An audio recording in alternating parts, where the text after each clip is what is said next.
আমরা এমন এক মালিকের গোলাম, আমরা এমন এক আল্লাহর বান্দা যে আল্লাহর কাছে আপনি আপনার মনের সব ব্যথা আপনি খুলে খুলে বলতে পারবেন।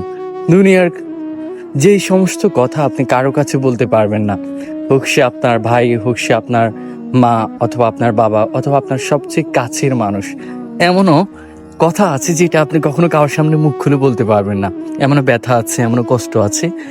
কিন্তু আপনি যদি আপনার মালিককে চেনেন, আপনি যদি আপনার আল্লাহকে চেনেন, তাহলে আপনি যখনই আসবেন তিনার দরজা সবসময় খোলা থাকে। আরেকটা কথা, সেটা হচ্ছে দুনিয়াতে মানুষ যেই জিনিসের মূল্য দেয় না, সেটা হচ্ছে ভাঙা জিনিসের।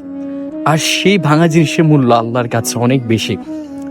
আল্লাহর কাছে ভাঙা মনের এবং ভাঙা হৃদয়ের মূল্য এত বেশি, আপনি যখনই আসবেন আপনার ভাঙা হৃদয় নিয়ে, যদি রাতের 2টা বাজে আসেন, তখনই আল্লাহ আপনাকে মাফ করে দিবে। ভাঙা হৃদয় নিয়ে আপনি যেটাই চাইবেন সেটাই আল্লাহ আপনাকে দিবে। যদি আপনি রাতের 3টা বাজে আসেন, অথবা 24 ঘন্টার যখনই আসবেন, তখনই আল্লাহ আপনাকে মাফ করার জন্য প্রস্তুত আছে।